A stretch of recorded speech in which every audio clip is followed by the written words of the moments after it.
পৃথিবীর মেরু অঞ্চলের আকাশে উজ্জ্বলময় বিভিন্ন ধরনের রঙের আকাশ দেখা যায়, যেটা কিনা নর্দার্ন লাইট হিসেবে পরিচিত।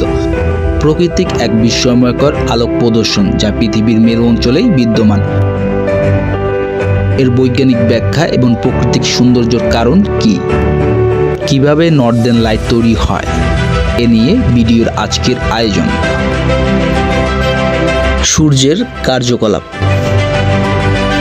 সূর্যের উপর অবিরত বিস্ফোরণের ফলে চার্জযুক্ত কণার প্রবাহ নির্গত হয়, যাকে সৌরবায়ু বলে।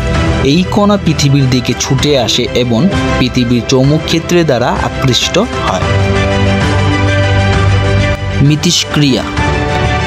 পৃথিবীর চৌম্বকক্ষেত্রে সৌরবায়ুর কণাগুলো মেরু অঞ্চলের দিকে নিয়ে যায়। কণাগুলি পৃথিবীর বায়ুমণ্ডলের গ্যাসের সাথে সংঘর্ষে আলোর বিকিরণ সৃষ্টি করে। আলো ক্যান বিভিন্ন রঙের হয়, যেমন সবুজ, লাল, নীল। নর্দার্ন লাইটের রং নির্ভর করে বায়ুমণ্ডলে উপস্থিত গ্যাস এবং সংঘর্ষের উচ্চতার উপর। সবচেয়ে সাধারণ, যা 90 থেকে 150 কিলোমিটার উচ্চতায় অক্সিজেন গ্যাসের সাথে সংঘর্ষে তৈরি হয় সবুজ রং। অপেক্ষাকৃত বিরল, যা উচ্চতর স্তরে অক্সিজেন কণার সাথে সংঘর্ষে তৈরি হয় লাল রং। নাইট্রোজেনের কণার সাথে সংঘর্ষে তৈরি হয় হলুদ এবং গোলাপি রং। এই রঙগুলো বিভিন্ন গ্যাসের মিশ্রণের ফলে সৃষ্টি হয়। কোথায় নর্দার্ন লাইট দেখা যায়?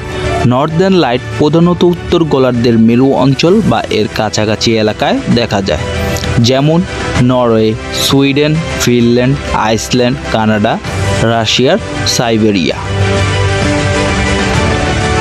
কেন বাংলাদেশে নর্দার্ন লাইট দেখা যায় না?